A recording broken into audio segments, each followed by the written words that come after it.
एक महत्वपूर्ण डेवलपमेंट बताने के लिए ये बयान मैं दे रहा हूं।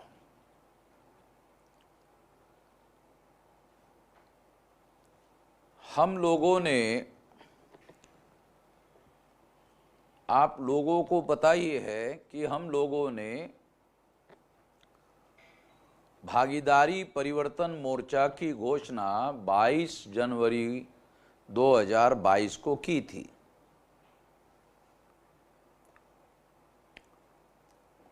ये जो घोषणा हमने की थी, उस भागीदारी परिवर्तन मोर्चा के संदर्भ में ये महत्वपूर्ण डेवलपमेंट है, वो जानकारी हम आपको शेयर करना चाहते हैं, देना चाहते हैं। इसके लिए मैं ये बयान दे रहा हूं। हम लोगों ने, और ख़ास तौर पर मैंने खुद पहल करके भागीदारी परिवर्तन मोर्चा बनाया था।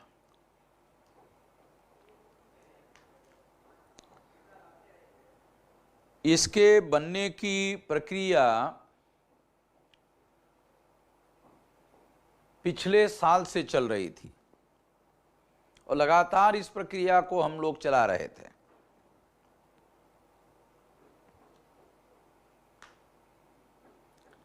मीडिया और खास तौर पर प्रो बीजेपी मीडिया ये प्रचार कर रहा था कि उत्तर प्रदेश में केवल समाजवादी गठबंधन विरुद्ध बीजेपी गठबंधन, इनकी ही निकटतम टक्कर चल रही है। और ये जो प्रो बीजेपी मीडिया ऐसा प्रचार करने में लगा हुआ था, इसमें उनका फायदा था, खास तौर पर बीजेपी का फायदा था। इससे उनको हिंदू मुसलमान का मामला खड़ा करने का मौका मिल रहा था। ये एक महत्वपूर्ण बात थी। इसी वजह से प्रो बीजेपी मीडिया समाजवादी गठबंधन वर्सेस बीजेपी गठबंधन के प्रचार में लगा हुआ था। मगर इससे कुछ खतरा था। उस खतरे को ध्यान में रखते हुए वो समाजवादी गठबंधन में और बीजेपी गठबंधन में 10% वोटों का अंतर भी रखता था। जब वो बीजेपी को 41% वोट दिखाते थे, तब समाजवादी को 31% वोट दिखाते थे। खबरदारी भी लेने का काम वो कर रहे थे।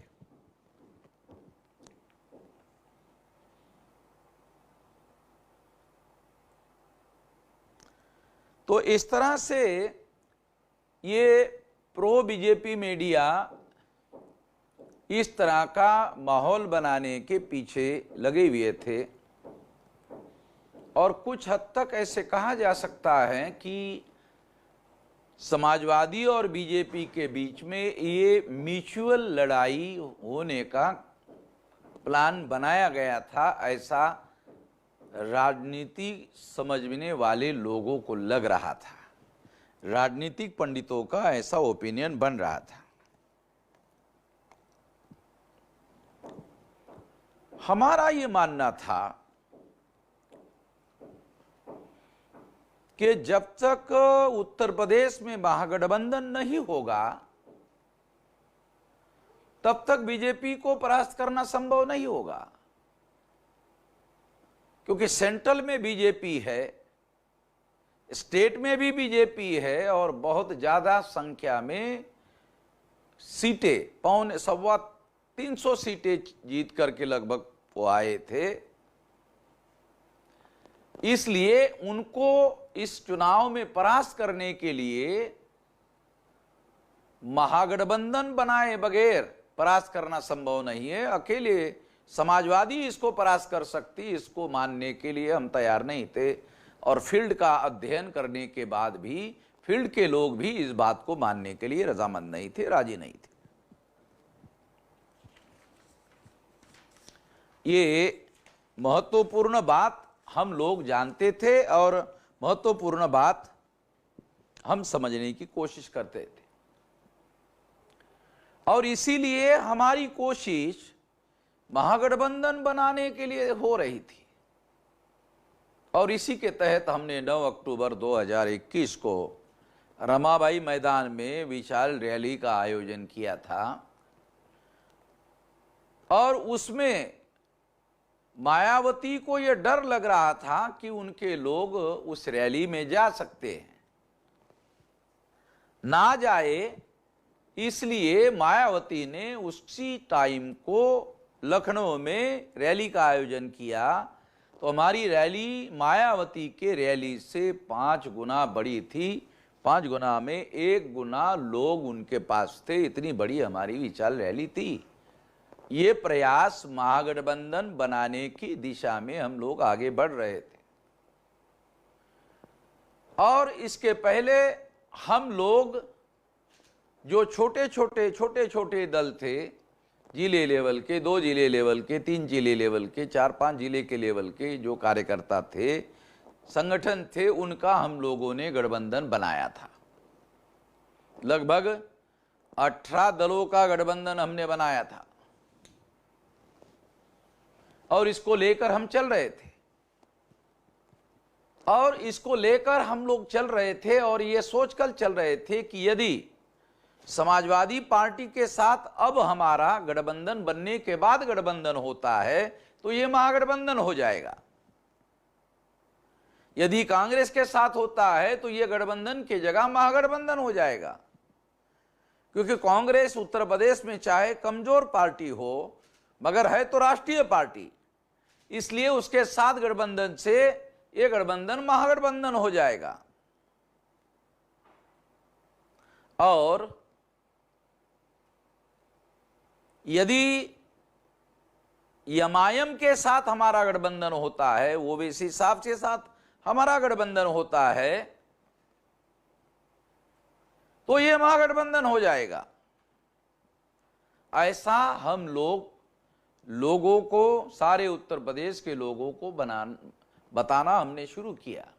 हमने 9 अक्टूबर की रैली के बाद में जो समाजवादी पार्टी का परिवार है, यादव परिवार है, मुलायम सिंह परिवार है, अखिलेश यादव परिवार है, वो इटावा जिले के रहने वाले हैं, सैफई के रहने वाले हैं, जो इटावा से 23 किलोमीटर दूर पर है। हमने वहां पर जीआईसी मैदान, गवर्नमेंट इंटर कॉलेज के मैदान पर हमने रैली आयोजित की, और हमने जानकारी की कि क्या समाजवादी पार्टी ने कभी जीआईसी ग्राउंड पर कोई रैली आयोजित की थी? तो कहा कि आज तक उन्होंने कभी भी जीआईसी मैदान पर रैली आयोजित नहीं की थी। हमने उसी ग्राउंड को बुक किया और उस ग्राउंड को हमने भर दिया, पूरा भर दिया, और समाजवादी पार्टी के इतिहास में उन्होंने कभी इस तरह का वो ग्राउंड नहीं भरा था, वो ग्राउंड हमने भर के दिखाया। फिर उसके बाद इस लहर को आगे बढ़ाते हुए उत्तर प्रदेश में 18 मंडल है, 18 मंडल की 18 रैलियों का हमने सारे उत्तर प्रदेश में आयोजन किया, और वो सारी रैलियां बड़े पैमाने पर सारे उत्तर प्रदेश में होती रही। जब सारे उत्तर प्रदेश में बड़े पैमाने पर बड़ी रैलियां होती रही तो इन रैलियों में सहभागी होने वाले लोगों की संख्या बारीकी से गिनती करने के बाद राजनीतिक पंडितों का यह मत था कि इसमें एक एक आदमी जो सहभागी हो रहा है वो मायावती का, बहुजन समाज पार्टी का समर्थक वर्ग था, जो अब इनके साथ शिफ्ट हो रहा है। एक महत्वपूर्ण डेवलपमेंट हो रहा था। इसी प्रक्रिया में हम महागठबंधन बनाने में लगे हुए थे, और हम ये घोषित भी कर रहे थे, लगातार अपने बातों में बता भी रहे थे, भाषणों में बता रहे थे कि हमारी वार्ता समाजवादी से चल रही है, हमारी वार्ता कांग्रेस से चल रही है, हमारी वार्ता एमआईएम के लोगों के साथ भी चल रही है। ये बात हम लगातार अपने कार्यक्रमों में बताते चल रहे थे और ये भी कह रहे थे कि जिनके साथ हमारा पहले गठबंधन होगा वो हम पहले घोषित कर देंगे, ऐसा भी हम लोग कह रहे थे। तो इस तरह से हमारा गठबंधन सबसे पहले ओवैसी साहब के एमआईएम के साथ में हो गया और 22 जनवरी 2022 को हमने रिनासेंस होटल में बहुत बड़ी क्राउडेड प्रेस कॉन्फ्रेंस लेकर के घोषित किया। उस कॉन्फ्रेंस में हमने भागीदारी परिवर्तन मोर्चा घोषित किया। पहले हम लोगों ने राष्ट्रीय परिवर्तन मोर्चा बनाया था, उसका नाम थोड़ा बदलकर भागीदारी परिवर्तन रखा गया और ये जो भागीदारी परिवर्तन बनाया गया तो उसके प्रेस कॉन्फ्रेंस में 3 महत्वपूर्ण बातें घोषित की गई। एक कि हम 5 दल के लोग मिलकर, जिसमें मुख्यतः हम 3 दल थे मगर टोटल दल 5 दल थे, छोटे 2 दल थे, तो उसमें मेजर 3 दल थे। एक एमआईएम था, दूसरा राष्ट्रीय परिवर्तन मोर्चा के अंदर शामिल समस्त घटक दल थे, बहुजन मुक्ति पार्टी भी उसमें शामिल थी, और बाबी सिंह कुशवाहा की पार्टी जन अधिकार पार्टी भी उसमें शामिल थी। तो इनके द्वारा हम लोगों ने ये घोषित किया कि 3 और लगभग 5 दलों के साथ लोगों को मिलकर भागीदारी परिवर्तन मोर्चा हम लोगों ने बनाया है और ये हम इसको घोषित कर रहे हैं, हम मिलकर उत्तर प्रदेश के चुनाव में चुनाव लड़ेंगे। दूसरी बात ये घोषित की गई, सवाल पूछा गया कितनी सीटें लड़ोगे, तो घोषित किया गया 403 सीटें लड़ेंगे। और उसके साथ साथ ये भी घोषित किया गया कि क्या सीटों का बंटवारा हो गया, तो ये भी बोल दिया गया कि 380 सीटों पर हमारी सहमति हो गई है, 5% सीटों पर हमारा बातचीत चल रही है, उस सीटों पर विवाद है, उस पर हम लोगों को 5% सीटों पर हम बहुत आसानी से ये मामला 3 दिन में हल कर देंगे। ऐसा ये प्रेस कॉन्फ्रेंस हुई और वो प्रेस कॉन्फ्रेंस बहुत धमाकेदार हुई और सारे देश भर में इसकी चर्चा हुई, बड़ी चर्चा हुई। बाद में ओवैसी साहब हैदराबाद चले गए। हैदराबाद जाने के बाद ओवैसी साहब 26 जनवरी को वापस आए और 26 जनवरी को सोशल मीडिया का एक कार्यक्रम आयोजित किया गया। उस कार्यक्रम में मुझे भी बुलाया गया और उस कार्यक्रम में 2 सीटों पर समर्थन देने का ऐलान करवाया गया, तीनों के द्वारा, बाबू सिंह जी के द्वारा, मेरे द्वारा और ओवैसी साहब के द्वारा। मुझे वहां थोड़ी हैरानी हुई क्योंकि जब मेरे सामने कागज रखा गया, उस कागज में पंडित झा नाम के व्यक्ति को साहिबाबाद से कैंडिडेट बनाया गया। मुझे पहले बताया नहीं गया, मुझे जानकारी नहीं ली गई, मेरे नोटिस में नहीं रखा गया और अनाउंसमेंट करने का जब समय था, उसी समय टेबल पर मुझे कागज दिया गया।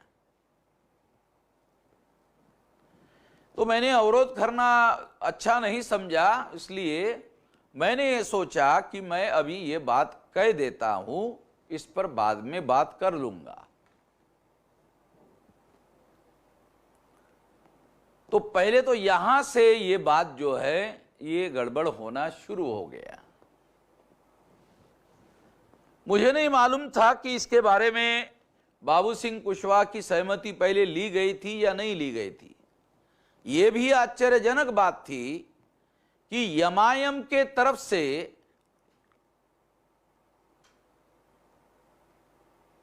पंडित झा को टिकट दिया गया था और इस मोर्चा का नाम भागीदारी परिवर्तन मोर्चा बनाया गया था।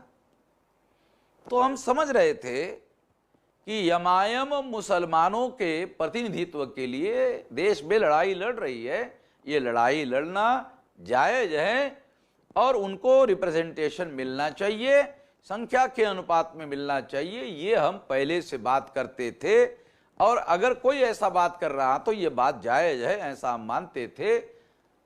ये बात सोचकर मुझे बड़ी हैरानी हुई इस बात की कि एमआईएम के तरफ से पंडित झा को टिकट देकर भागीदारी देने का प्रयास किया, जिनके पास ओवर रिप्रेजेंटेशन है और जिनके पास देश की व्यवस्था पर पूरा तरह से कब्जा है, उनको भागीदारी, जिनको भागीदारी देने की जरूरत है उनको नहीं दिया गया, जिनको देने की जरूरत नहीं है उनको दिया गया। तो ये बहुत बड़ी हैरान करने वाली बात थी। वहां से मुझे थोड़ा खटका लगना शुरू हो गया। ये सोचने वाली बात है कि जब 22 तारीख को यह ऐलान हुआ, भागीदारी परिवर्तन मोर्चा का जब ऐलान हुआ, तो इससे समाजवादी पार्टी के लोग मायूस थे और बीजेपी के लोग बम बम थे, बड़े खुश हो रहे थे। उनको ऐसा लग रहा था कि हमारे गठबंधन से समाजवादी पार्टी का नुकसान होगा और भारतीय जनता पार्टी का फायदा होगा। ऐसा फर्स्ट इंस्टेंस में प्रो बीजेपी मीडिया और बीजेपी के रणनीतिकार ऐसा सोच रहे थे, ऐसा अंदाज लगा रहे थे। 22 के बाद 23 आ गई, 24 आ गई, 25 आ गई और 26 आ गई। तो ये 4 दिन में मामला कुछ समझने में बीजेपी और संघ परिवार के लोगों को समय मिल गया और उन्होंने ये सोचा कि इस गठबंधन का मास्टरमाइंड वामन मेश्राम है और वामन मेश्राम फाइबर एलिमेंट है। फाइबर एलिमेंट उसको बोलते जो हजम नहीं होता है और इसलिए डॉक्टर लोग कहते हैं कि खाने में फाइबर ज्यादा खाना चाहिए जिससे पेट साफ होता है, वो हजम नहीं होता है। फाइबर जो एलिमेंट होता है वो हजम नहीं होता है, वो पेट साफ करता है, यानी बाहर निकल जाता है, वो हजम उसको करना संभव नहीं है। तो संघ परिवार के लोग इस बात जानते थे कि वामन मेश्राम फाइबर एलिमेंट है, ये हजम करना संभव नहीं है, वो इसका मास्टरमाइंड है। उनके मन में यह आशंका हुई। जब उन्होंने ये सोचा, विचार किया ठंडे दिमाग से, तब उनको लगा अरे एक ओबीसी का आदमी इस गठबंधन का मुख्यमंत्री पद का कैंडिडेट है और एक शेड्यूल कास्ट का 2.5 साल के लिए, 2.5 साल ओबीसी के लिए और 3 उप मुख्यमंत्री है। जब इन्होंने ये सारा कैलकुलेट करके देखा तो कैलकुलेशन के बाद उनको पता चला कि ये तो बीजेपी को भारी नुकसान पहुंचाने का कारण बनेगा। कैसे? क्योंकि जो ओबीसी बीजेपी के तरफ जा सकता था, उस समूह का मुख्यमंत्री कैंडिडेट घोषित कर दिया गया। जो मायावती से दुखी लोग थे शेड्यूल कास्ट के, वो बीजेपी की तरफ जा सकते थे, उसका एक कैंडिडेट मुख्यमंत्री पद का कैंडिडेट घोषित कर दिया गया था। उनके लिए भी एक विकल्प पैदा कर दिया गया था।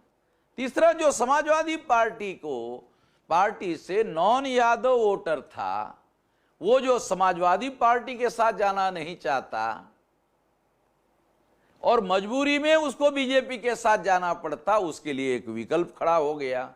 इसलिए वो फिर बीजेपी के पास भी नहीं जाएगा, वो इस विकल्प के पास चला जाएगा। परिणामतः बहुत भारी नुकसान बीजेपी को होने का खतरा पैदा हो गया।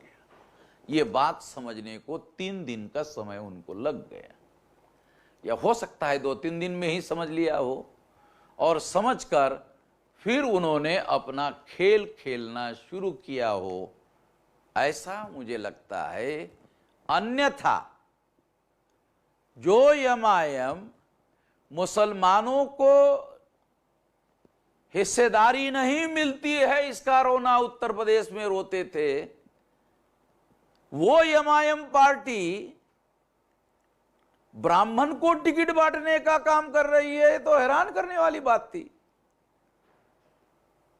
ओवैसी साहब उत्तर प्रदेश में मुसलमानों को रिप्रेजेंटेशन नहीं मिलता है, नहीं मिल रहा है, इसके बारे में जंग लड़ रहे थे। और जब टिकट बंटवारा करने का मामला आया तो जिनको और रिप्रेजेंटेशन है, जिनका सत्ता पर नियंत्रण है, ब्राह्मणों को उन्होंने भागीदारी देने की कोशिश की। जिनको भागीदारी नहीं मिल रही है उनको देना चाहिए, इसके लिए भागीदारी शब्द रखा गया था। इसके बजाय उन्होंने ब्राह्मण को टिकट देने का काम किया। बड़ी हैरान करने वाली बात थी। 23 सीटों का विवाद था और 22 तारीख को यह तीनों के द्वारा ऐलान कर दिया 23 सीटों का मामला है, 380 सीटों पर हमारी सहमति हो गई है। सारा का सारा रिकॉर्ड है, 22 तारीख का इसका रिकॉर्ड है, आप लोगों के पास भी रिकॉर्ड है। केवल 23 सीटों का मामला था और तीनों ने घोषित, ये 23 सीटों का मामला है, ये हम 3 दिन में हल कर देंगे। वो जो 3 दिन थे, 23, 24, 25 और 26 आते आते वो 23 सीटों का मामला सॉल्व करने के लिए एक बार भी पहल इस गठबंधन के कन्वेनर बाबू सिंह जी ने नहीं ली और दूसरे सीनियर पॉलिटिशियन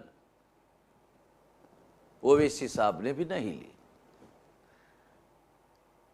यह हैरान करने वाली बात है कि विवादित सीटों पर समस्या का समाधान करने के लिए पहल करने के बजाय जिन सीटों पर 380 सीटों पर सहमति हो गई, उन सहमति के हमारे हिस्से के सीटों पर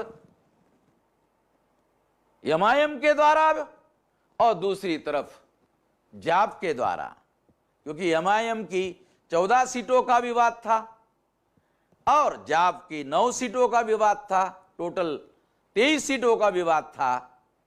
और इस तरह से ये सीनियर पॉलिटिशियन लोग हैं, मैं तो पॉलिटिशियन हूं नहीं, तो बहुत आसानी से इस मामले का, और कहा भी गया था ये तो बहुत छोटा मामला है, ये हम बहुत आसानी से हल कर लेंगे, ये भी रिकॉर्डेड बातें हैं, मगर बहुत आसानी से हल होने वाला मामला हल क्यों नहीं हुआ, ये सबसे ज्यादा हैरान करने वाली बात है। वो तो हल हुआ नहीं, जिन 380 सीटों पर सहमति हो गई थी, हमारे हिस्सों के सीटों पर ग्रैब करने की कोशिश की गई। हमारे हिस्सों की सीटें जो है परस्पर बांटने का और परस्पर सीटें घोषित करने का कार्यक्रम जो है घोषित करना शुरू हुआ। सारे उत्तर प्रदेश में 22 तारीख के प्रेस कॉन्फ्रेंस ने और देश भर में जो अनुकूल वातावरण बना था, वो सारा अनुकूल वातावरण हर जिले में विवाद खड़ा हो गया। हर सीट पर, हर जिले में विवाद खड़ा हो गया और इस विवाद ने वातावरण को, अनुकूल वातावरण को एकदम आपसी लड़ाई झगड़े में रूपांतरित कर दिया। मैं समझ नहीं रहा हूं अभी तक कि इतने सीनियर पॉलिटिशियंस लोगों के द्वारा 23 सीटों का मामला क्यों नहीं हल किया गया, मुझे अभी तक समझ में नहीं आ रहा है। और जिन सीटों पर सहमति हो गई थी, उन्हीं सीटों पर डाका डालने का प्रयास एमआईएम के द्वारा भी और बाबू सिंह के द्वारा भी हो रहा था। ये मैं अभी तक नहीं समझ पा रहा हूं कि ऐसा क्यों हो रहा था, मगर अब मुझे ऐसा लग रहा है कि बीजेपी ने इसके होने वाले परिणामों के बारे में जब आकलन किया होगा 23-24 को, तो उनको 2-3 दिन में पता चल गया होगा कि इसकी हानि बहुत बड़े पैमाने पर बीजेपी को होने वाली है। और फिर बीजेपी के लोगों के द्वारा ये प्रयास किया गया होगा, ऐसा अनुमान निकालने के लिए बहुत सारे तथ्य उपलब्ध है। उसके आधार पर ये बात मैं कह रहा हूं कि बीजेपी और संघ परिवार के द्वारा काउंटर करने के लिए ऐसा किया गया होगा, ऐसा मुझे लगता है। ये मेरा अनुमान है, क्योंकि इसके लिए, अनुमान के लिए बहुत सारे तथ्य अवेलेबल है। उसमें पहले नंबर का तथ्य ये है कि ये 23 सीटों का मामला था, बड़े आसानी से हल होने वाला मामला था। हम लोगों को बैठकर ये तय करना था। एक बार भी बैठक करने की कोशिश नहीं हुई, हल करने की कोशिश नहीं हुई, और इसमें इंटरेस्ट नहीं दिखाया गया। ये हैरान करने वाली बात थी। ये होना चाहिए था। इससे जनाधिकार पार्टी को फायदा हो रहा था, इससे एमआईएम को फायदा हो रहा था, दोनों पार्टियों को बड़े पैमाने पर फायदा हो रहा था। दूसरे लोग भी बोल रहे थे फायदा हो रहा था, फायदा उनको दिख भी रहा था। इसके बावजूद भी उन्होंने छोटे मामले को हल करने के लिए पहल क्यों नहीं की, मैं अभी तक इस बात को नहीं समझ रहा हूं। तो इसलिए मुझे ऐसा लगता है कि उन्होंने नासमझी में ये काम किया, ऐसा मुझे नहीं लगता है। वो नासमझदार लोग हैं, ये तो मैं कहने के लिए राजी नहीं हूं। वो सीनियर पॉलिटिशियंस लोग हैं, उन्होंने नासमझी में ये किया, ऐसा मुझे नहीं लगता है। इसमें कोई थर्ड पार्टी ऑपरेटिव है, और थर्ड पार्टी ऑपरेटिव है क्योंकि हमने जो सवाल उठाए और लिखित रूप से डॉक्यूमेंट, लेटर बनाकर उनको भेजा, उसका कोई जवाब आज तक हमें नहीं दिया गया। फॉर एग्जाम्पल, हमने ये कहा कि बाबू सिंह जी को कहा कि आप जिस समूह को बिलोंग करते हैं उसमें कुशवाहा, मौर्य, शाक्य और सैनी, इनकी 6% संख्या है। तो भागीदारी के सिद्धांत के अनुसार आपकी सीटें 24 बनती है। तो आपके सचिव ने कहा नहीं नहीं, हमारी संख्या 6% नहीं है, हमारी संख्या 20% है।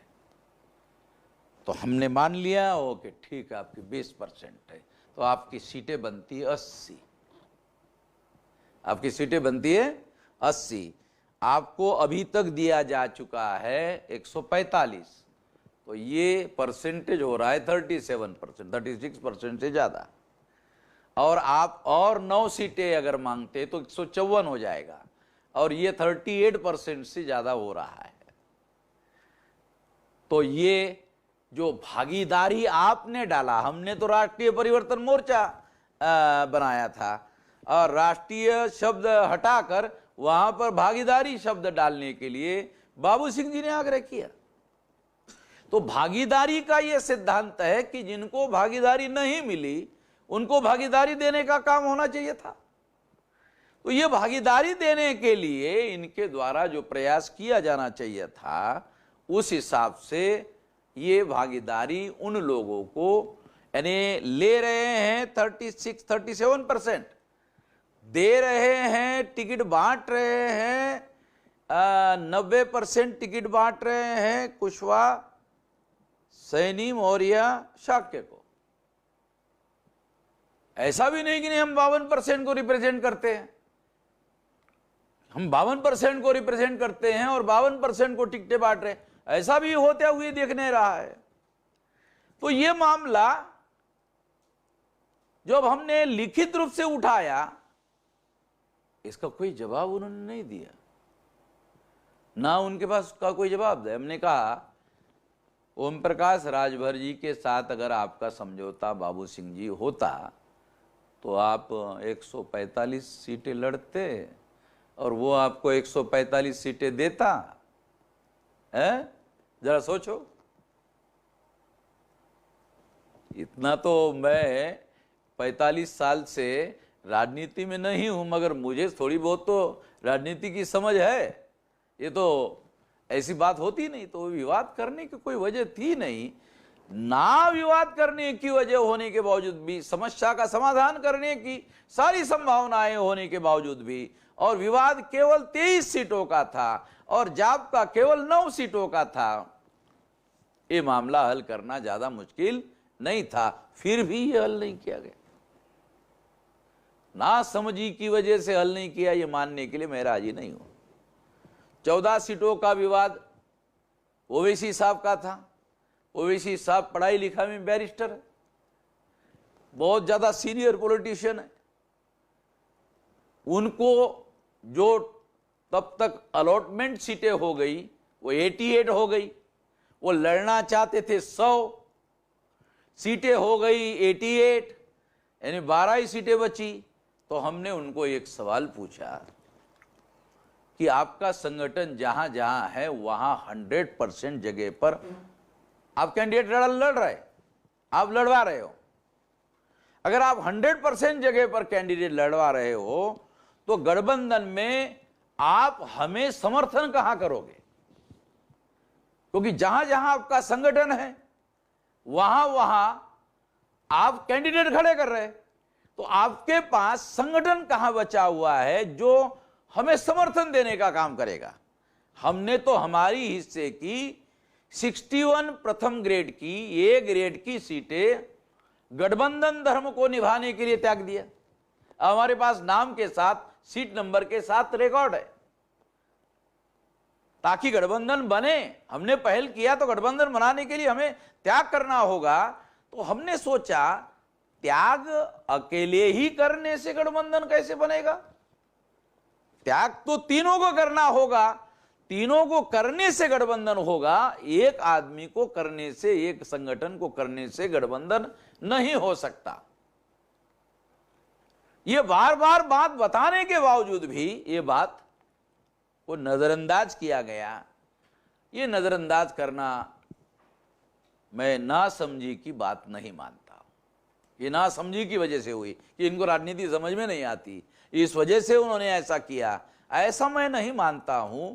इसलिए मेरा ऐसा मानना है कि कोई थर्ड पार्टी इसमें ऑपरेटिव है और ये थर्ड पार्टी संघ परिवार है। और संघ परिवार ने इसमें इसलिए हस्तक्षेप किया क्योंकि उनको लगा कि इसके पीछे मास्टर माइंड वामन मेश्राम है और इसने जो रणनीति की बनाई है उसका सबसे गंभीर परिणाम बीजेपी के ऊपर होने वाला है। और इस वजह से ये परिस्थिति उत्पन्न हुई है। मैं हमारे तमाम जो समर्थक लोग हैं, जो हमसे उम्मीदें लगाए बैठे हुए सारे देश भर में, हमने एक अच्छा काम किया, उन लोगों के सामने ये सारी बातें मैं अपना दुख रखना चाहता हूं। और ये दुख इसलिए भी रखना चाहता हूं कि मैं उनके उम्मीदों के अनुसार काम करने की कोशिश कर रहा हूं कि इस बात को तमाम मजलूमों को, तमाम वंचितों को उनका गठबंधन बनाया जाए और गठबंधन बनाकर बात को आगे बढ़ाया जाए। मगर ये संकट हमारे सामने खड़ा हो गया है और इस संकट का क्या करना चाहिए, क्या करना होगा, क्या नहीं करना होगा, हम अपने समर्थकों को अपील करते हैं कि इसमें हमें क्या करना होगा। अपनी राय हमें सोशल मीडिया के द्वारा ज़रूर लिख कर भेजें। क्या करना होगा, ये बहुत गंभीर मामला है और 8-9 बार हमारे टीम ने इस समस्या का समाधान करने के लिए मीटिंगें की, बैठकें की, मगर जिनको समाधान करना है वो समाधान करने के लिए राजी होने के बजाय उन्होंने विवादित सीटों के बाहर 380 सीटों पर भी विवाद खड़ा कर दिया। तो मामला अनियंत्रित हो गया है और परिस्थिति बहुत ज़्यादा अनियंत्रित हो गई है। ऐसे परिस्थिति में क्या किया जाए, इस संकट में हम लोग फंसे हुए हैं। हम अपने समर्थकों को अपील कर रहे हैं कि वो इसमें हमारी राय देकर मदद करें। इस मौके पर मैं इतना ही कहना चाहता हूँ।